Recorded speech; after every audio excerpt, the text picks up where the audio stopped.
wanted to just take a quick moment and remind us of the schedule, if I know it. So we have Thanksgiving coming up on Thursday. That's not Omega related, but we do have Thanksgiving. After that, I believe it's in 2 weeks we have an Omega 1. What's the date? Oh, we have an impact training on December 1st. This will be the first time. The impact's on the first weekend. Nicole is doing the impact, and I do not have a title yet. Do you remember if she said anything before she left?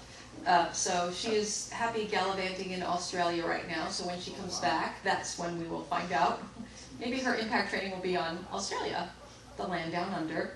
So that's on December 1st. That's from 9 in the morning until noon. And for those of you who don't know, impact trainings are just like an extended Monday night workshop, but there's more interaction. Each facilitator has been helping me out this year with since I was occupied with George helping deliver them. So as I said, Nicole's up next. And then we have an Omega 1 the following weekend, December 7th? 6th, December 6th, through that. And I believe there's room in that Omega 1. There's room in that Omega 1. There is no Omega 2 in December. For those of you who may have seen it on the calendar earlier on, we took it out. I don't think we took it out in May or something. We changed it a long time ago, but I was reminded recently that there's some people who think there's still a 2 in December. So there is no Omega 2 in December.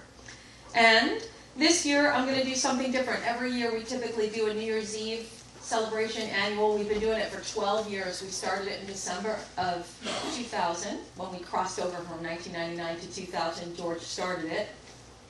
And we kept it going. And this year I thought I would do something different. Since George passed away this year, I thought it would be a nice way to change something. So instead of doing it New Year's Eve, I'm going to do it on New Year's Day. This way, because I know a lot of people don't like to drive on New Year's Eve. I particularly don't like driving, especially knowing everyone's out there partying away. So we're going to shift it to New Year's Day. I've had a couple of people give me requests on times. So some people would like to sleep in on New Year's Eve. And I was thinking instead of doing a dinner like we did on New Year's Eve in the past, I was thinking of a brunch, starting like around 10 o'clock, maybe doing 10 to noon, and doing the same format that we usually do. Maybe not have all the facilitators participate, I might just be the only one, but still open up for a brunch and allow people to sleep in and then come start the new year with Omega. I think that would be a nice change. So I'm planning on delivering excuse me, I'm planning on delivering something on that day, and that'll be in the newsletter. We're just going to start announcing it. The other thing that I would like to announce is, one thing that I have yet to do is clean out George's belongings. I've been doing it very slowly as a process, but I feel like it's time now. So we are planning on making his items, not all of them, but making some of his items available. Books that he had for references, books that people gave him that was autographed by the author, some of his knickknacks that were in his office in both here and at his home. So I'm going to compile a list, and what we decided we would do is put it up on, not like an eBay, but a site like that where it's just going to be restricted to Omega grads, is that correct? So we'll send out a link to all of the Omega grads, and this way people who are not in town have the option of being able to, it's going to be like an auction, like eBay. So people have the option to bid on things even if they're not in town. So this will give you an opportunity to perhaps purchase something that was George's. As I said, I'm not going to make everything available, but I've noticed that in our libraries, I have a lot of books that George had. So I don't need to keep on to the ones that he actually had. And there was a lot of reference books that he had that I probably will not hang on to. So I'm going to just pass those on. I'm hoping to get that up and running within a week or two. 3 photos of all of his books and stuff. So maybe I might be able to just grab a handful of volunteers and we can come down here one weekend and just take pictures of each book and things that I'll put up there. So I might announce that in a newsletter to help us get that process going, because that really is a large task. That's why I haven't done it yet, because I knew it was a large task to tackle. I think that's all I have for the announcements. There is there's 2 Monday night workshops in December. The first one I will be doing, the second one Nicole will be doing. And again, we don't have the titles of those yet, but I will have them published probably by the end of this week. Is this the last November newsletter, and then next one will be December? Okay, so I'll have it by the end of this week. I think that's it. So, and then of course, for those of you who don't know, we're changing the schedule next year. We're going to implement, if I get this up and running, Omega 8 will be delivered in June. So I'm manipulating the schedule around. We're knocking down the Omega 2s to 4 a year. Omega 4s are only going to be twice a year. And Omega 1s, I think I have 10 or 11 a month, either 10 or 11, I'm not really sure. We're just going to change it around for the schedule, for my schedule. And the Omega 4s, the process now will be that there will be an interview that you have to do to get into Omega 4. Mike will be doing the interviews for us. So if you are registered for the next Omega 4, which is in February? Yes. Is it February? So January, I think you're going to start the interviews, right? Okay. So that's just a change right there. And I'm not thinking of anything else that I have to announce. Is there anything anybody would like to check in before we continue on? Oh, please wait one at a time. That's not even funny anymore, is it? No. All right, well, tonight's topic is on apparitions. Well, as I mentioned, I've been going through George's stuff. I was left this 4-drawer file cabinet of his writings. Half of it, if not more, is in his own personal handwriting. And then some of it is his typed out pages. So I've been looking through, and he was so organized. It's an organizer's dream to have this file cabinet because he is so organized. It's like, this makes it perfect for me. He's got the titles of everything on file folders, and great workshops, super workshops, mediocre workshops. These need some work. It's very funny, along with some other topics as well. So I was perusing through, and I came across this one on apparitions. It actually was tied into the one that I did last week, which was the power of nothing. And there was actually, he had a couple of other ones that were all together, and I just plucked the apparitions out because it perked my interest. Knowing that the apparitions, I guess let me just back up for a second. Growing up, I grew up with Bernadette Subaru. That's the story I heard of. Bernadette Subaru and Lourdes. She had the apparition in France. Has anybody recall that one? It's in the 1800s. I think it was 1858. So she was a very shepherd. It's funny when I was looking through the research, how many of these were shepherd kids? Like even in the Bible, it talks about the shepherds, the angels coming to the shepherds, and then in the history, there's shepherds. So what I did was, I actually printed up a list of just from 1900 on, and that's the one that's 386 apparitions from the year 1900. But they've actually been in existence since, I want to say, 300 AD, I believe. Well, of course, if you believe in the Christianity, Jesus showed up 3 days after he died, so that was the first apparition. But then the apparitions of Mary alone is what I'm focusing on, because she has the most. She has the most apparitions. I was surprised to see that there were apparitions of St. Peter. Peter the Apostle would show up.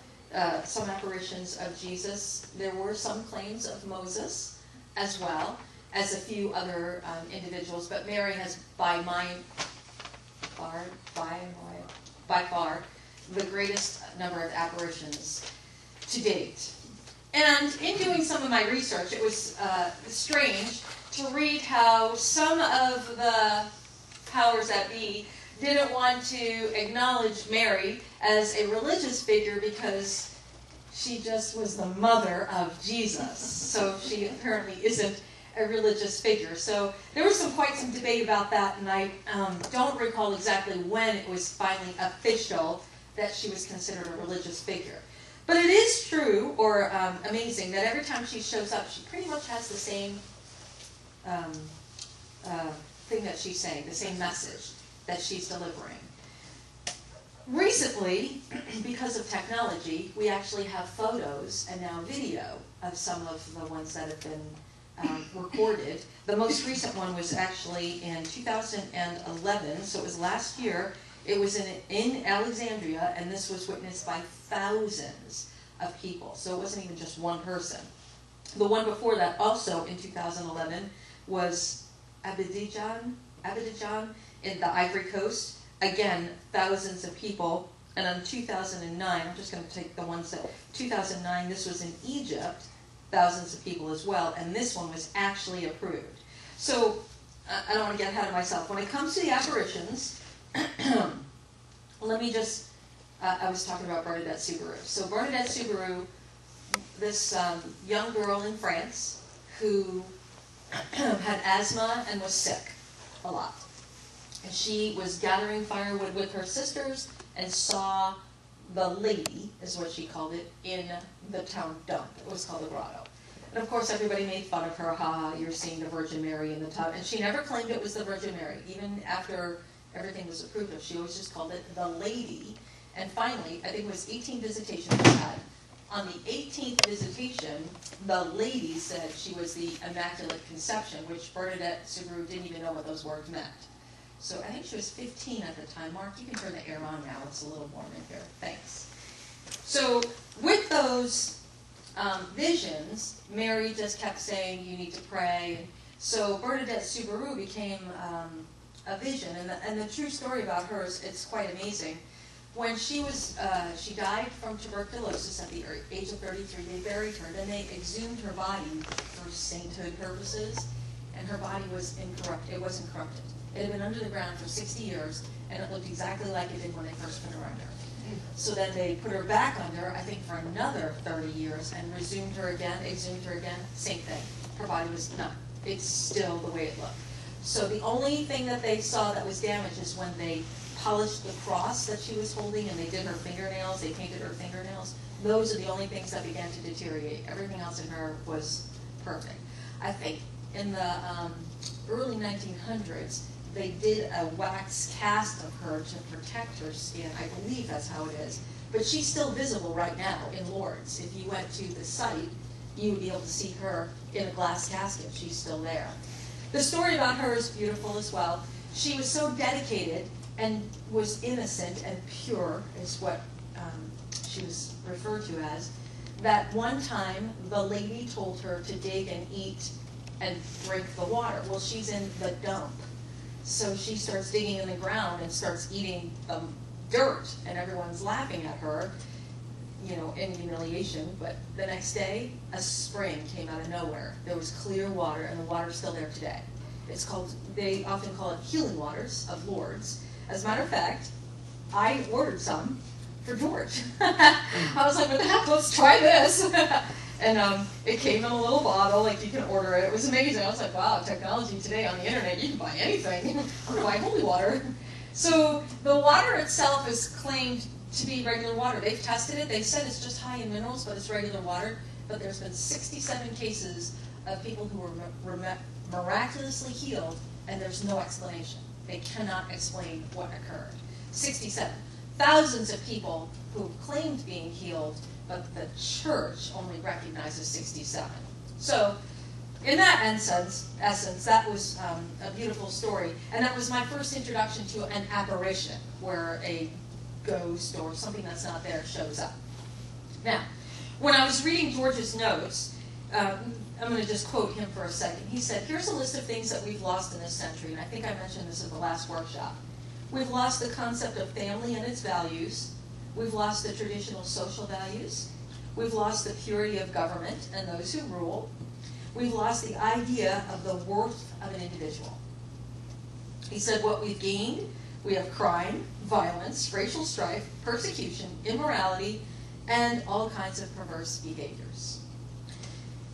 Now, as I said, these came from him. And what I was thinking about today was he wasn't only a philosopher, but he was a scholar of life. He observed life and seemed to be able to make the connections and see the whole picture, and was a pretty good, I want to say predictor. I don't want to say that, but that's the way it comes. Like, he could predict the ebbs and flow of how life was going to be when there would be strife, especially in a classroom. He was excellent at predicting where the strife would show up and who to push buttons in. Mary Lou's nodding her head, yes. He also says that he found it very intriguing that even though we have gained a great deal of technology and in medical advances, it doesn't seem to be benefiting us because there's more poverty and disease than there was before the medical advances. We have more poverty and disease on the planet now, as in our country as well. George continues on to say, during this century, there's been a great deterioration in human life. God was declared dead by the educated people who, along with medicine, have represented greed and ego. And this has resulted in the destruction of human life. So I was toying with whether or not to say that sentence, but then I thought about it. And it's true, in my days, prayer in school was no big deal. Everyone prayed. You could say God without having fear of someone calling you a racist or discriminatory. Where today, that's a very tiptoe subject. We're not allowed to talk about it. They're even discussing removing the word God from some of the actual structures in Washington, D.C., because it says, in God we trust, over some of the buildings, like I know the Library of Congress has that. There's lots of places for money. Our money hasn't God for trust. It does. It's everywhere. So we are a nation that was actually built on God, and as George alluded to, it seems like God has been killed by greed and the powers that be. So with all of this, I was thinking that it would seem natural to me that with the increase of destruction, there would be an increase in mourning, which there has been. In the 20th century, there's been more showings of apparitions of Mary than throughout the whole history, so of humanity, from Jesus' birth on. Most of them have been within the last 80 years, where she just keeps showing up more and more and more, and lasting for a long, it's not just once. She lasts for quite some time. I saw this video. I was talking to Mark on the way down here. I wish I would be able to get this projector to put my internet up here, because I watched a video today of an apparition that existed. Is that me? An apparition that existed in Egypt for 3 to 5 years, and there were millions of people who saw it. It was videotaped. The president even saw it. I mean, it was just, people were just amazed, and every person described the same thing, where they saw a lady show up at the top of this church. She'd walk over to the cross, kneel down and pray, get up. Sometimes she'd float down to the ground. And it was so weird to see the president of a country being videotaped saying he saw this lady floating down to the ground. Like, that's odd. You're thinking that's the president of a country is saying somebody's floating down to the ground. That was really an impressive video to watch. So I really came across a lot of inspiring videos and photos while I was doing this. So hopefully I'll be able to have this hooked up soon, so my presentations will be more technical. It's not connected, right? It's back here. All right. How many people in here have ever heard a story that you thought was too difficult to believe? You ever hear something that you thought, no, that can't be true? Awesome. What I'd like you to do is talk to somebody and talk to them about this story that you heard that thought, that can't be true. Go ahead. Have a conversation with your buddy friends. I'd like to hear from some of you. What are some of the stories that you have heard and you think this can't happen? It's not true. So now you tell us, everyone, what you were just saying. Yes. Unfortunately, the story that you just said about the president seeing the lady float, because I've seen Chris Angel, you know, he's the magician that floats. Because I've seen that, I question everything. And so the last story I heard was the one you just told me. So, you know, it's kind of... Okay, that's good. Okay. Thank you. Chris Angel, thank you. Anyone else has heard a story that they thought that couldn't have been true? Yes, Mike. Oh, the UFOs. When they first said they had the UFOs at Area 51, I said, nah, there's no way. And then over the years, you keep hearing about how possible it is. Mm-hmm. So, you know, I've come to realize that anything's possible. Okay, UFOs. That's a good one. Anyone else? Jenna? Ghosts. Ghosts. Have you seen one or heard someone who talked about it? People talking about it. And did your sister say something about one too? Yeah. Yes. All right. So when people talk about ghosts, that's one. Anyone else? I have one, but it's very scary. Okay. Should I sit down? Well, this is true, but I don't know what happened. But when I was just maybe around 10 or 11, we have a neighbor not really close to us, but she was not liked by a lot of people because she was very mean to people. So when she died of cancer, she really lost a lot of weight. She was really skinny. So that day she died, everybody of course went to see her. She looked so skinny and beautiful. But on midnight, people said that they heard noises, like someone like that, and her face changed. Her tongue stuck out, so they have to embalm her and they have to stick the tongue inside. And she grew a mole right here like a devil. And it's just, she looked horrible like a big man. So this is a very scary, what happened? Mm-hmm. Why she become like that? Okay, that's a good story. Really, everybody got scared. Right. Because she's skinny and beautiful, by the midnight, her face changed completely. She look like a big man and ugly. But she did die, right? She died. Okay, good. The ugly man died. All right, anyone else on this side? Anyone have a story? Apparently not. Okay.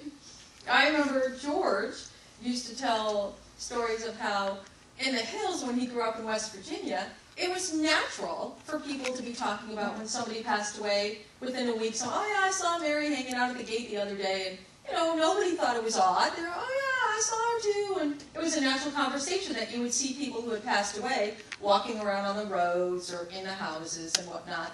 And until he left the hills, he never realized that that's not a normal thing. Because in society, we don't see people who are walking around. So when it comes to stories like that, most of us, doubt is the first thing. It's our natural emotion. We doubt. No, it can't be true. Unless we have an experience. Then if we have an experience, then we go, well, some of us go, wait, did that just happen? Doubt even still comes into play when we have it. But then if you're a person who has experiences, then you start to learn how unique that is, because not everybody has experiences like that.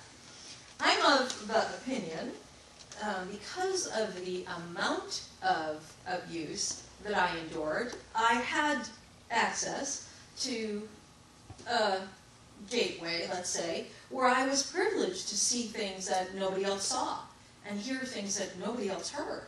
And even to this day, I still see and hear things that nobody else sees and hears. But I've learned that it's not a normal thing, so I don't mention them all the time. Plus, well, it's more acceptable now because you have the stories on TV, the debunking stories, but then the real stories. I keep waiting for them to say, we found Sasquatch. But they never do, but they've got lots of stories about it. So when it comes to the things that we can't quite explain, but we know they exist, it's strange. So the first time I ever saw somebody move something with their mind, telekinesis. Have you ever had that or been around someone who could do that? It's very odd because they're just standing there and all of a sudden something moves and they'll start laughing, because they did it on purpose. You don't believe it, but then they keep doing it, so okay, you can move things with your mind. It takes a while to get used to it, and then it gets annoying because they think it's funny to start moving things around. But that's one example. And that's proven. Science can prove that, I think it's telekinesis, that's what it's called, that you can move things with your mind. There are individuals who have that ability to do that. So with that, then I think, okay, well then maybe some other stuff may be available. So apparitions. What makes it about one person who can see an apparition and everyone else who can't? So with Bernadette Subaru, she's the only one who saw it. Thousands of people saw her talking to someone, but nobody saw the apparition. In Egypt, in Alexandria, thousands of people saw the apparition. So when is it that one person only sees it or thousands? Now this is where I was making the comment earlier, how it seems like Mary's showing up more and more people are seeing her. Like in one instance in Alexandria, the thousands of people, just one time, thousands of people are seeing her now. So, when it comes to, I'm going to go back to what George said. He said the 20th century has been rich in reported apparitions of the Blessed Mother. Apparitions have been reported on every continent on the globe. Every continent has had apparitions. The seers are people from all walks of life. They're men, women, and children. Locations are anywhere from large cities to remote areas, inside caves, churches, fields, homes, monasteries, etc. So, what I did was, I found this very curious. When I was looking through my list here of noted apparitions, Scottsdale, Arizona popped up several times. So I thought I would mention that to see if anybody... 1992, Scottsdale, Arizona, the person was Carol Amici Peterson. Does anybody know that? So this was in 1992. She saw the Virgin Mary. It doesn't give you the details, it just gives you the time. In 1988, Phoenix, Arizona. Nobody remember that? In 1988, Scottsdale, Arizona, and this one just said several people. It doesn't say who it was. In Phoenix, it was just one woman. Here's one I picked up for Susan. In 1986, in Santa Fe, somebody claimed to see the Virgin Mary. So it's, is there any other ones here that were, no, okay. So I found that intriguing to know that they were actually right even here, and we didn't even know it, that they were here. Now, excuse me, I'm sorry I didn't mean to cough in the microphone. In order for an apparition to be considered official, the Catholic Church steps in, obviously, and there's a couple of things the Catholic Church has to do to approve an apparition. So the Roman Church is very cautious, obviously, and what they either do, they'll either approve it, disapprove it, or condemn it. If it's condemned, no one's allowed to go there from the church. You're not allowed to even visit, or even talk about it, probably. They classify them as either not worthy of belief or not contrary, that's if it's disapproved, or that they are worthy of belief. So it's a whole series, and I don't want to bore you with all the details that I discovered, but it goes through a whole chain of events until it finally gets acknowledged. In other words, Bernadette Subaru, 60 years after she saw the Virgin Mary, after she was dead, they declared it, yes, it was miraculous and it really did occur. So it's not instantaneous. It's a long process there. Now, what I did was, here's the statistics. During the 20th century, there's been 386 cases, they call it Marian apparitions, of the Mother Mary, Virgin Mary. 386. Of that, the church has made no decision on 299. In other words, they can't go either way. So they just decided no decision. And they're leaving it up to the church. 299. The church can't prove or disprove. The church has a negative decision on 79 of them. So out of the 386, they said, nope, 79 of them, it's a fraud, that it's not true. Out of these 386, the church has only decided that yes, indeed, there was something there that cannot be explained in 8 cases. So the church has only taken a position on 8 cases. I find that strange because isn't the church designed to be about faith?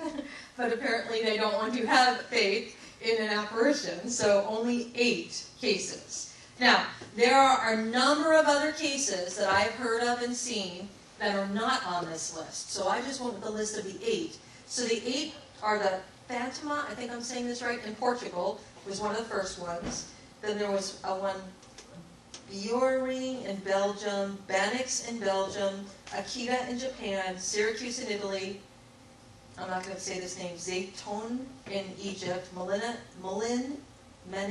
in the Philippines, and Betana in Venezuela. What I did was, I went through each one of these and I gave a little synopsis of what actually occurred. But before I do that, again, these are just the 8.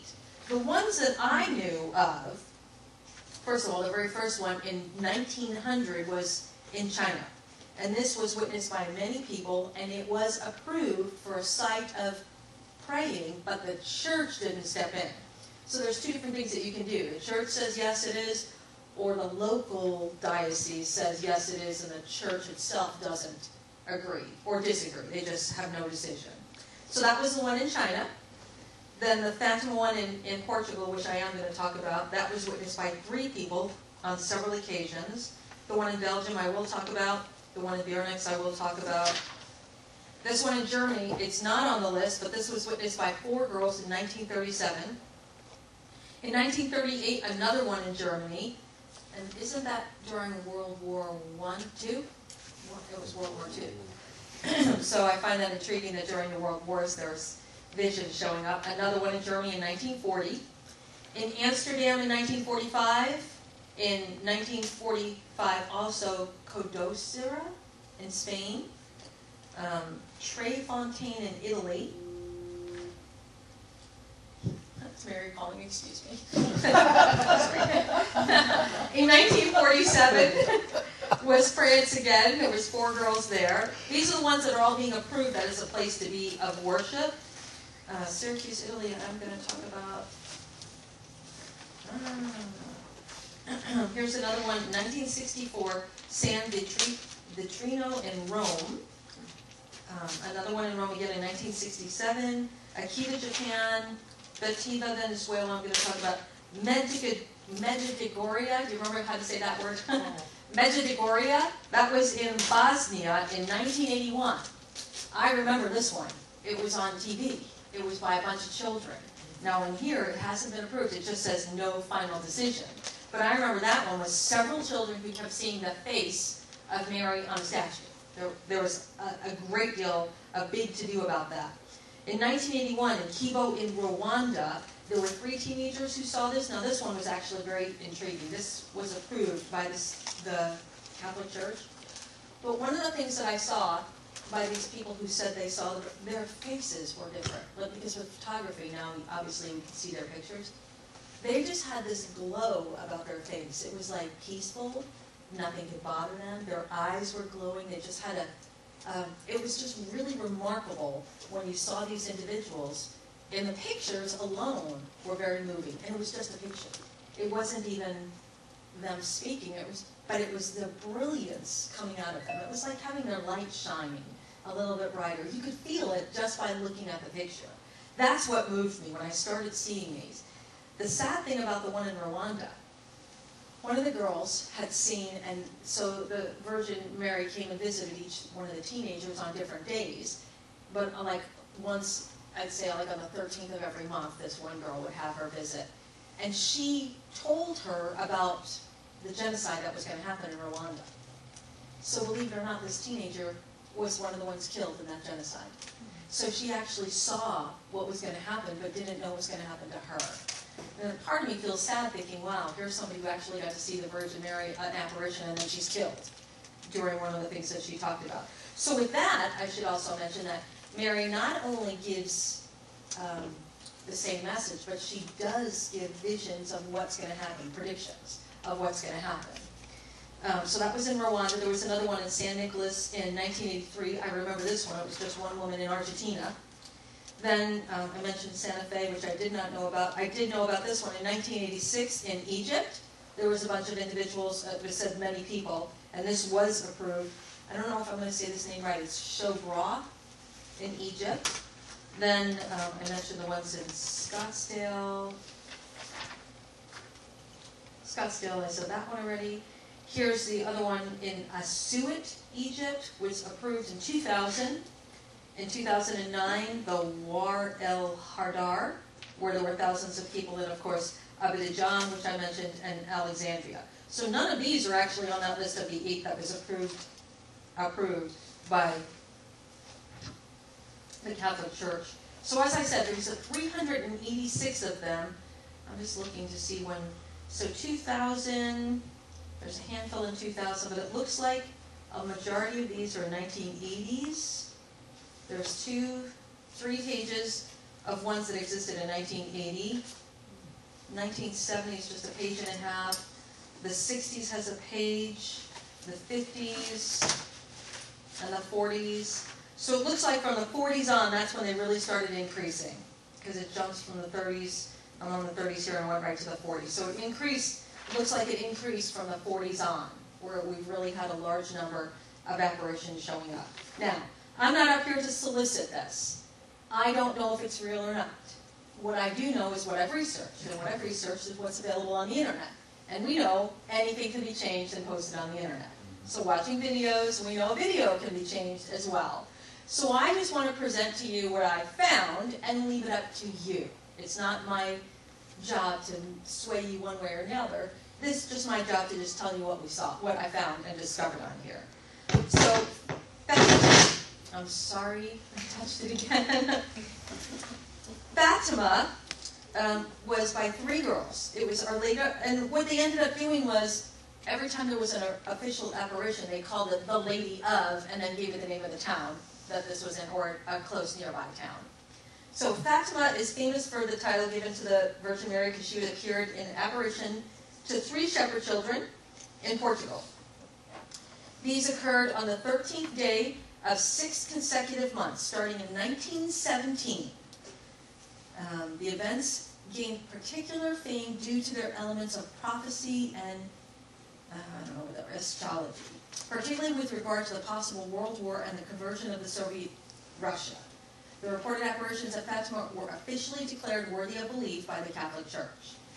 So the Fatima one, this again was one of the earliest apparitions they had. It happened in 1917. And it was declared to be the 3 secrets. That's what it was called, the 3 secrets. And what she did was, one of the ones, I think her name was Lucy, was the one who did them.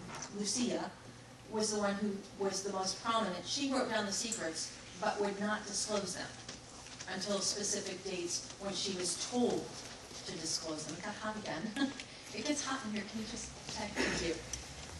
So when she disclosed the secrets, the first secret was a vision of what she called hell. So remember, these are 3 children when they saw this. So remembering it's a child who's going to tell you this story, so what they're going to tell you may or may not be exact, but it's from a child's point of view. And all 3 of them agreed on this one. So she said, Our Lady showed us a great sea of fire, which seemed to be underneath the earth. Plunged in this fire were demons and souls in human form, like transparent, burning embers, all blackened and burnished bronze, floating about in the conflagration, now raised into the air by the flames that issued from within themselves together with great clouds of smoke, then falling back on every side like sparks in a huge fire, without weight or equilibrium. See, now when I read that, I think, does a child really know what the word equilibrium means? But I'm just going to say this is what I found.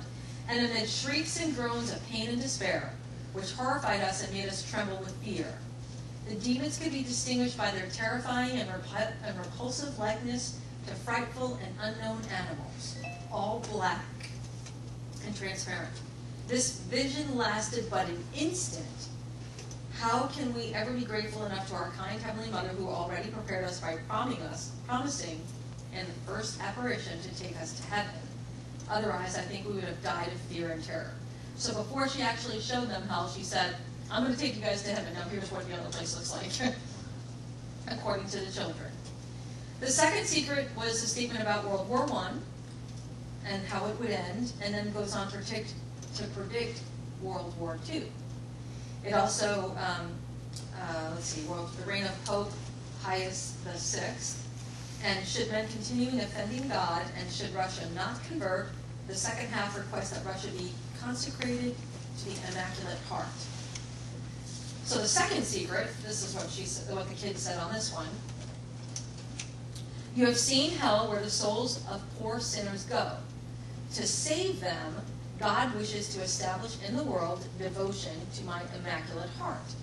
If what I say to you is done, many souls will be saved and there will be peace. The war is going to end, but if people do not cease offending God, a worse one will break out during the pontiff of Pope Pius VI. When you see a night illuminated by an unknown light, know that this is the great sign given you by God, that he is about to punish the world for its crimes by means of war, famine, and persecutions of the Church and the Holy Father. To prevent this, I shall come to ask for the consecration of Russia to my Immaculate Heart and the communion of reparation of the first Saturdays. If my requests are heeded, Russia will be converted and there will be peace. If not, she will spread her errors throughout the world, causing wars and persecution of the Church. The good will be martyred, the Holy Father will have much to suffer, various nations will be alienated. In the end, my Immaculate Heart will triumph. the Holy Father will consecrate Russia to me and shall be converted, and a period of peace will be granted to the world. So again, if I was a child and someone was saying that to me, I wouldn't understand what they were saying, let alone remember all those words. But if it is an apparition, and perhaps maybe it was ingrained in their memory, it could have been that's exactly what she said. But when I read that, I think, well, what does that mean? Does that really mean she's predicting another war, or that Russia is going to fall apart? Because Russia did spread out and start lots of wars, but then Russia did fall apart. So it's hard to determine what that actually meant.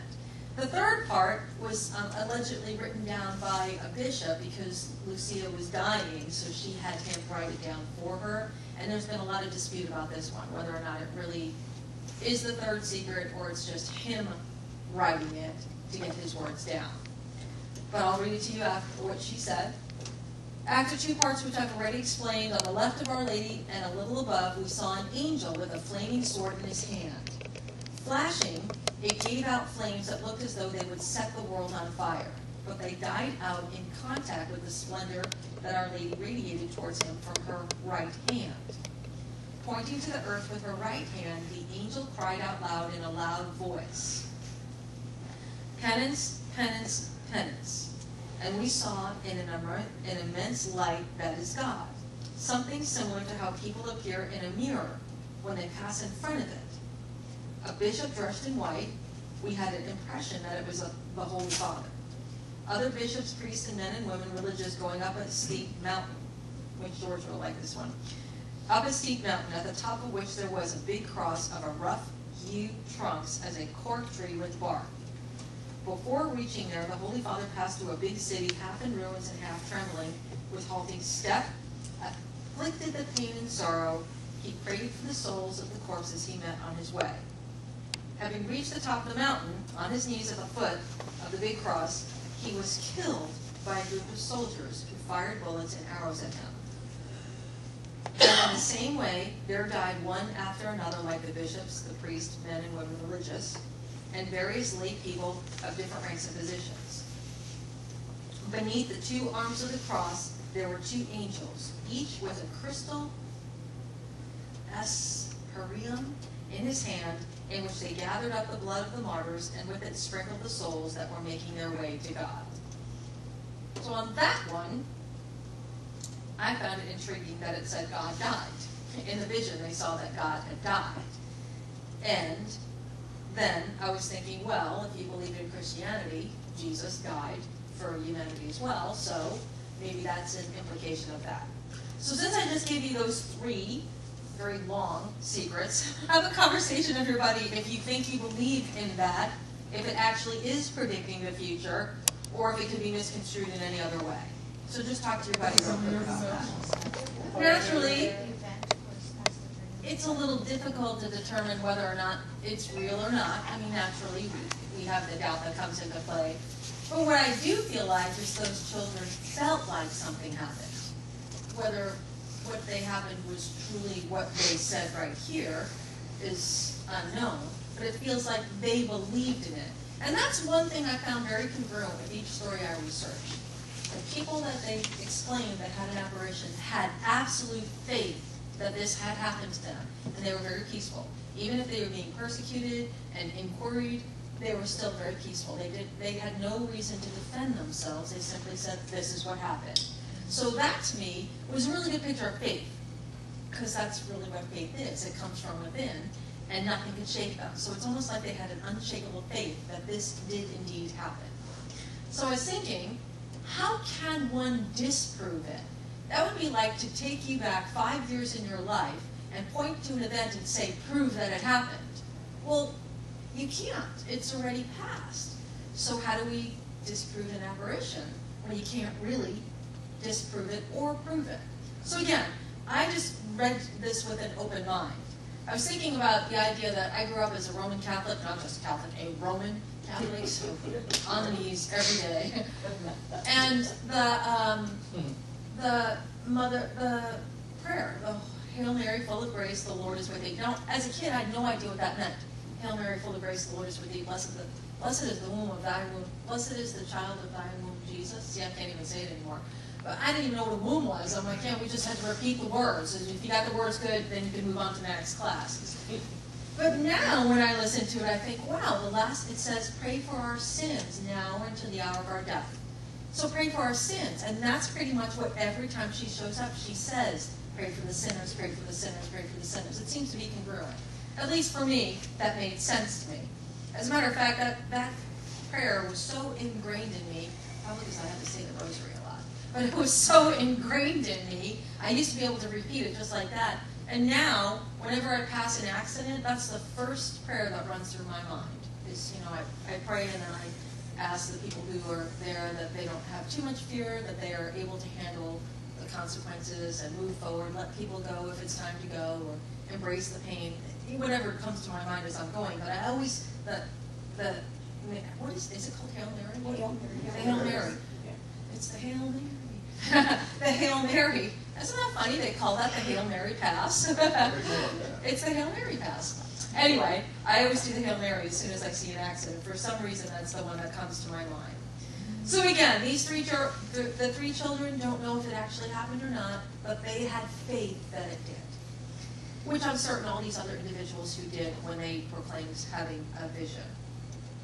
The next one was Beauring. Beauring. I'm just going to say Beauring. Our Lady of Beauring, which is also known as the Virgin of the Golden Heart. This one had 33 apparitions occur. Reported, and this was in Belgium, between 1932 and 1933, November of 1932 to January of 1933, by 5 children from the ages between 9 and 15. For several years after the apparitions, tons of people flocked to this place in Belgium, where supposedly there were many cures that occurred. One of the things that the children reported, that the lady requested a chapel be built on the site, which was many cases. In many of the apparitions, the Virgin Mary would say, build a chapel here, and this is where you should pray. So they asked that they would put that for the Immaculate Virgin, she called herself on that time. She also desired for pilgrims to come to the site and ask the children and everyone to pray, pray, pray. And one of the last visions revealed her golden heart. Apparently she just exposed her, and her heart was all golden. In the final vision, the lady reportedly asked one of the children, called Fernande, do you love my son? And she replied yes. Then she asked, do you love me? And she again replied yes. And then the lady stated, then sacrifice yourself for me, and bid them farewell, before the children could say goodbye. Now, I did research a couple of other instances where the Virgin Mary had asked them to sacrifice, so some of the children would put needles and flog themselves to suffer, to take on the sufferings of other individuals. So did the girl do it? I do not know. Okay. It didn't say that. I'm assuming, I don't know if she sacrificed herself, but I don't think it meant take your own life. I think it meant to dedicate her life to me. But as I stated, I was intrigued that many children who were asked, God bless you, many children, God bless you, Mary bless you. Go with flow. That I found it very intriguing that many children that were asked to cause pain to themselves did without any question. They were so, that's what she asked us to do, this is what we're going to do so that other people won't suffer. I find that amazing, that a 9-year-old would do that. No, okay. And just gleefully, endure pain so somebody else wouldn't suffer. The next one was Bannex, B-A-N-N-E-U-X. I'm just going to say Bannex. It's the apparition of the Virgin Mary who showed up for a 12-year-old girl living in Bannex in Belgium between January 15th and March 2nd of 1933. She told her family and the parish priest of seeing a lady in white who declared herself to be the Virgin of the Poor, saying, I come to relieve suffering and believe in me, and I will believe in you. In one of these visions, Mariette said the lady asked her to drink from a small spring, telling her the spring was for her healing and for all nations. And over time, that site drew pilgrims, and today the small spring yields about 2,000 gallons of water a day, with many reports of miraculous healings. Now, on this one, the story goes that she was in the house with her mom, looking out the window, was it 1933, looking out the window for her brother to come home from school, and saw this lady outside. and the lady beckoned her. So the girl told her mom she saw, and the mom's like, oh, whatever, you're kidding. And then the girl started heading out the door, and the mom got scared and shut the door. And then she went back around, and the lady was still there. And then she disappeared. And then the next night, at 7 o'clock, it happened again, and the girl got out. Mariette got out and went outside, and her father reportedly watched her walk up, greet somebody, and then go down on her knees, and then get up. And Mariette had said that the lady had walked over to the gate and beckoned her to follow. And so it was in the snow, it was in the wintertime, and she stumbled a couple of times, and then she landed on some dirt. And that's where she knelt to pray. And this went on for a series of occasions, and the father actually followed her out one day, and when she knelt down to pray, that's where the spring showed up, right where the girl had fallen on her knee. It seemed like she kept falling at the same place in the water, and she kept telling her to take the water and bless herself. And then crowds started showing up, following her. No one else saw the apparition, but everyone saw her talking to somebody as if somebody was actually there. So that's a pretty impressive story as well. And, you know, kudos to the dad for believing in his daughter and following through and not, you know, reprimanding her or telling her she's some lunatic. I mean, he really believed she was actually having an apparition as well. So that was event X. The next one's Akita. This was in Japan. This is the one I do remember, because how many people here have heard about the crying statue? This is it right here. This is the one in Japan. The statue cried. So there's been, since I came across this, and I did some research about other things about statues, so statues and paintings have been recorded to cry, tears, or have oil or blood. Those are the three things. It's either tears, oil, or blood are the things that come out of the statues or paintings. Sometimes they see, what's it called? The stigmata. What's the stigmata? The hands, that's right. So sometimes the stigmata is, and on the feet too. So where his hands were pierced with the things. So sometimes those are apparent on statues as well, and in some of the paintings. So I was quite surprised at how many of those actually exist around the world. But Akita, this is the one the very first time it happened, and it happened for a long time. And the reason why this is so important, it was recorded. It's actually recorded. You can see the recording of the tears coming out of the statue. And they did everything to see if, you know, somebody piped it up, you know, some pyrotechnics getting over there. Nothing. I mean, there's nothing attached to it. So here's this one. This happened in 1973. It was a sister at one of the remote places. It's called actually Yazawandai, which is near the city of Akita. So they just mention it for Akita. The messages always emphasized prayer and penance. The Virgin Mary told her, pray very much for the prayers of the Rosary. I alone am still able to save you from the calamities which will approach. Apparitions are unusual because the crying of the statue Virgin was actually broadcast across television in Japan. It was just broadcast. Everyone was able to watch it. She said that the stigmata, as well as the weeping statue of Virgin Mary, continued to weep over the next 6 years on 101 occasions.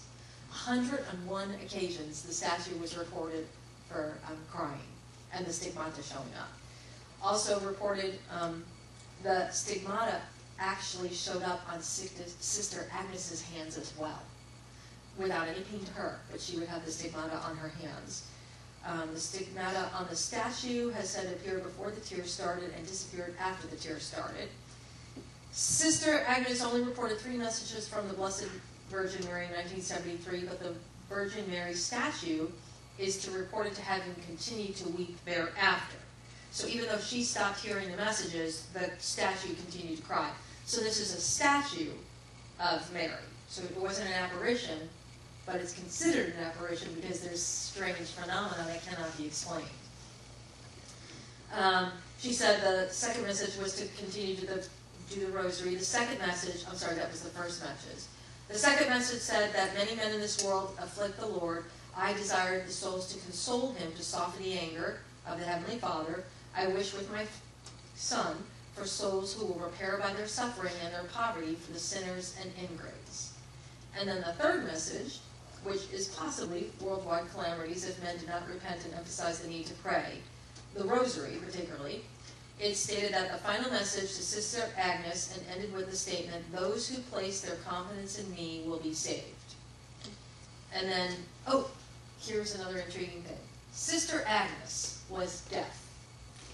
She actually went to Lourdes, where Bernadette Subaru, the one I first told you about, and the healing waters, and drank the healing water. Didn't work.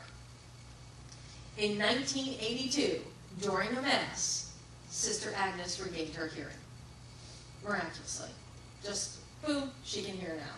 And one of the messages that the Virgin Mary told her was that she was going to hear. She told her she was going to hear. And in 1982, during a Sunday Mass, she was totally cured from her deafness. She began to hear. Another miraculous story. Now, can that be proven? I have no idea. Maybe, something popped and now she can hear. I have no idea, but it went from non-hearing to hearing. I would consider that a miracle. I don't know if it's connected to the Akita or not, the statue crying or not.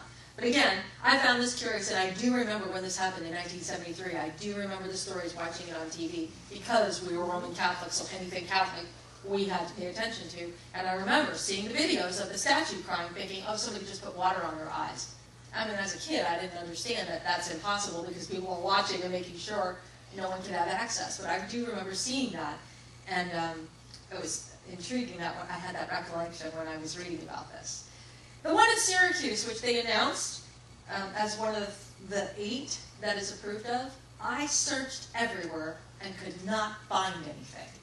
The only thing I found, it was listed on the list. It happened in 1953, and it was witnessed by 1 man and 1 woman. But it was approved by the church, but there is no information anywhere. I could not find it. I spent a couple hours looking for that one, and I decided I'm just going to move on, otherwise I'll never get this stuff done. There's actually 2 of them I couldn't find any information on. The next one, which I actually have a picture in your handout, you will see this. This is the actual picture of what occurred. This was in Zeitoun, it's Z-E-I-T-O-U-N, Zeitoun, also known as El Zeitoun, the Lady of Light. So she was an apparition that happened in Cairo, in the Cairo district of Egypt, over a period of 2 to 3 years, beginning in 1968.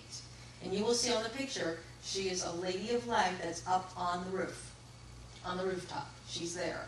The first apparition of Zeitoun was recorded on the April 2nd, 1968, when a Muslim bus mechanic named Farak Moham Atwa, who worked across the street from the church, said he thought he saw a woman attempting suicide by standing off the top of this, like it looked like she was going to jump off the top of the structure. So he thought she was going to commit suicide.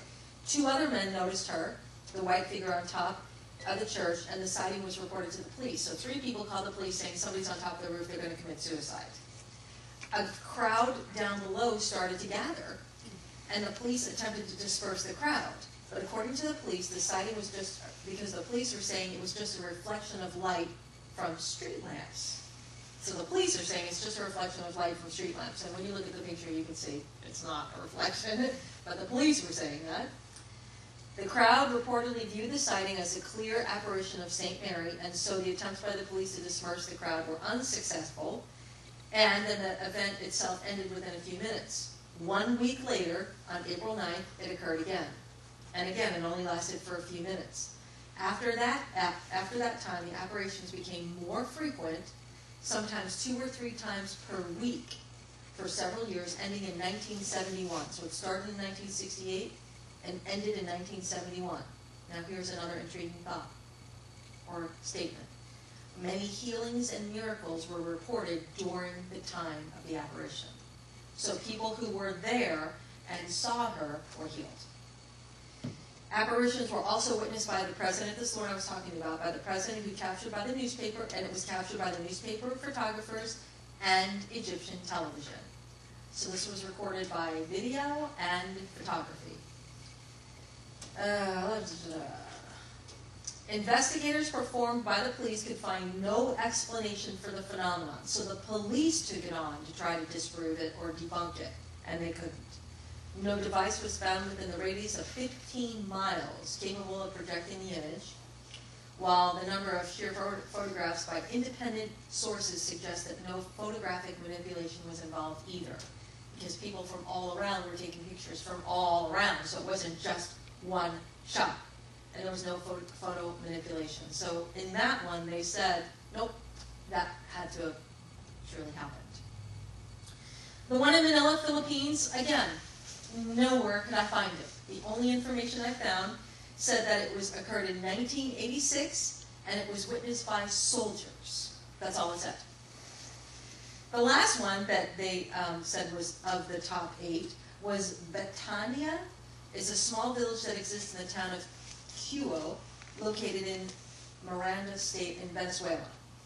It is popularly known for the Shrine of Our Lady, where a retired Catholic bishop declared authentic miracle had occurred there.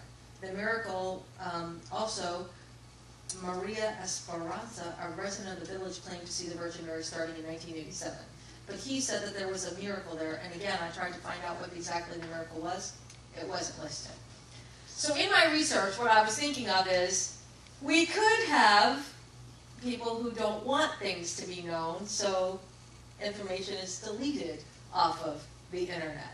So even though I have this list that proves, or the Catholic Church proves that these are actual sightings of the Virgin Mary, I couldn't find any other information about them.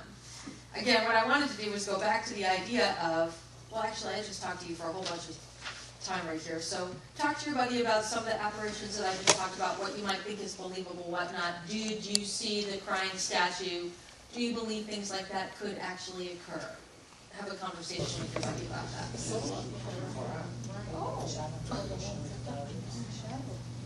Again, stating that I did grow up as a Roman Catholic, and it was huge for me to break away from the church, mostly because I didn't like the structure of religion. But I wouldn't say that I didn't like the idea of miraculous events unfolding. I really liked that aspect.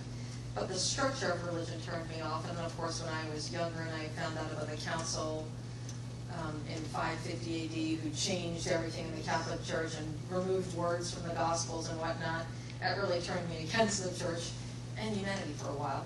And then you guys are still okay, but most human beings are annoying. I was kidding. Why can't we all just be dogs? All right. Anyway, I was thinking about how if you look throughout history, you could find apparitions that weren't called apparitions. For example, Moses. What did he see? A burning bush. Now, a burning bush that didn't burn. I mean, it just was alive with fire. I would consider that an apparition. Something that can't be explained, but was there. A burning bush that talked to him. An apparition. Now, nobody discounts that. And this is why I had a little bit of trouble with the church only acknowledging 8, when one of their basic doctrines is that a burning bush that talks gave Moses instructions. Oh, that's okay. But some version of Mary, nope, that can't be true. I mean, so I have a little struggle there when I think about that.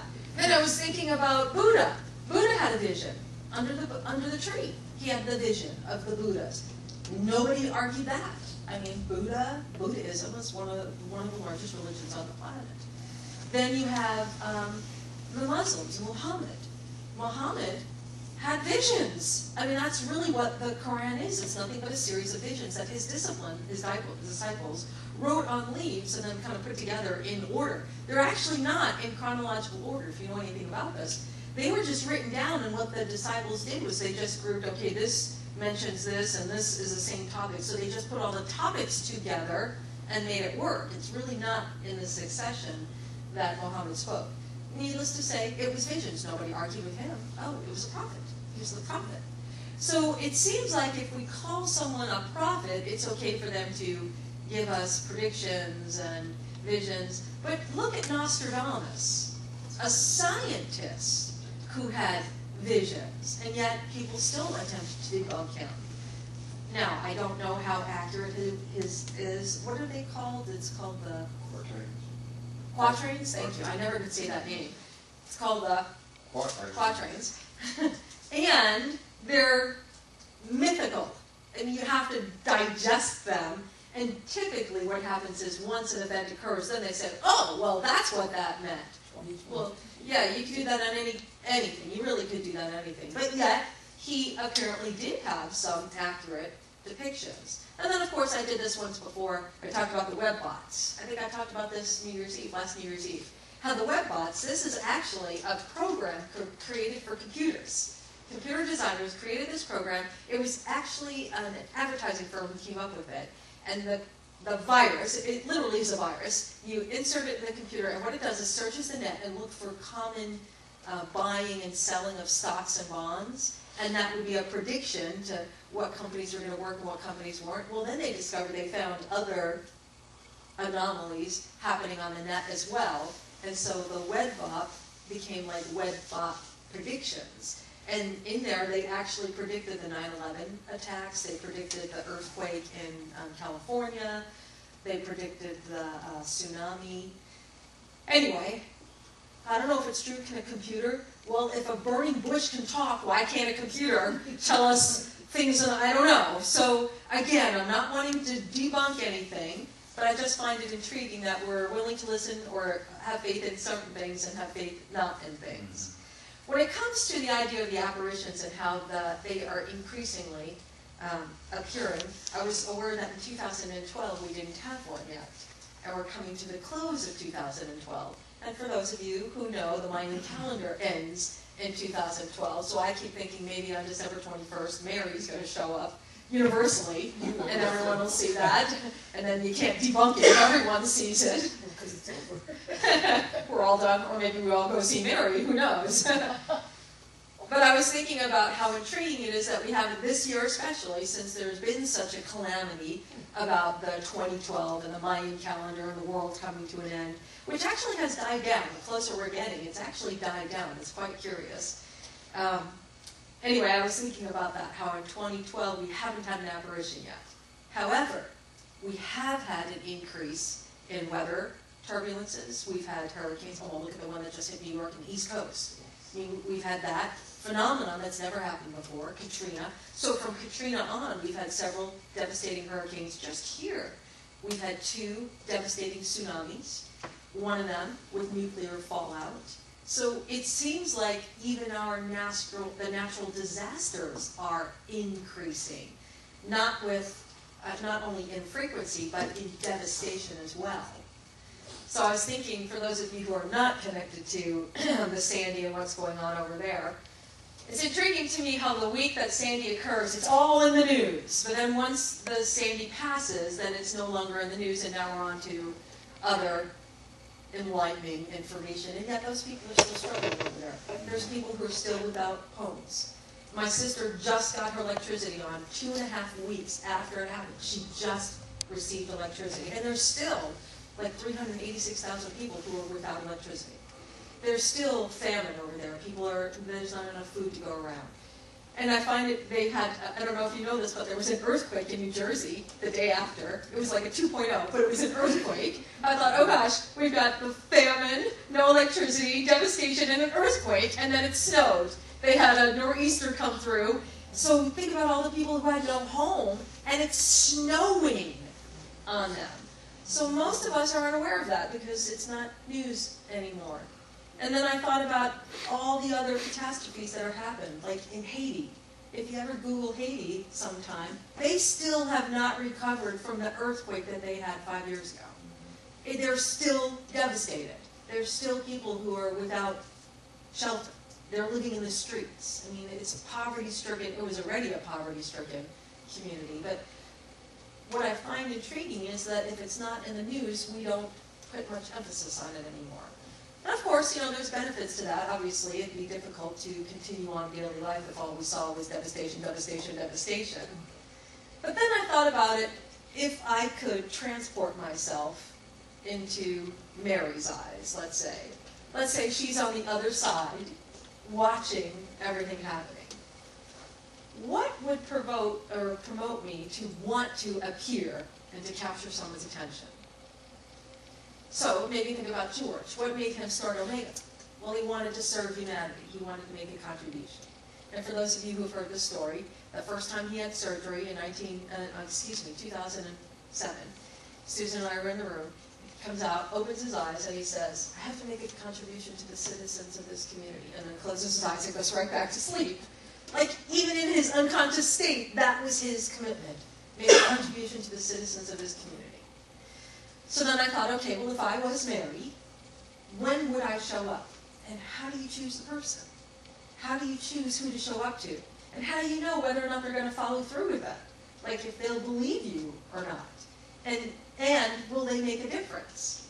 So coming from, doing the devil's advocate here, I don't know if I could do devil's advocate being Mary, but say I'm Mary, looking out to want to make a contribution, when would I show up and who would I choose? Do I choose the people who want it? Or do I choose the ones who are looking? The people who are pure in spirit, maybe? Or maybe the people who can make a difference? Because I'm thinking, if you really want to make a difference, why don't you show up in the White House? I mean, get Barack Obama to see Mary, and then everything would change, wouldn't it? Or would it? Like, how do we know? What if he shows up, or she, excuse me, what if she shows up at the United Nations? In the middle of one of their sessions, all of a sudden, and you got all the interpreters trying to explain what's actually happening on the floor. Would that make a difference? I mean, if you got all the world leaders together, and she showed up, would it make a difference? I don't think it would. I think the difference is made when it's individuals, when it's just regular people. When she appeals to the strength in a human being that we are not even aware that we have. And that's what George connected us to. George talked about our self-reliance, about the idea that we can have stability, we can have compassion and understanding. We can have not only self-reliance, self-awareness, self-actualization.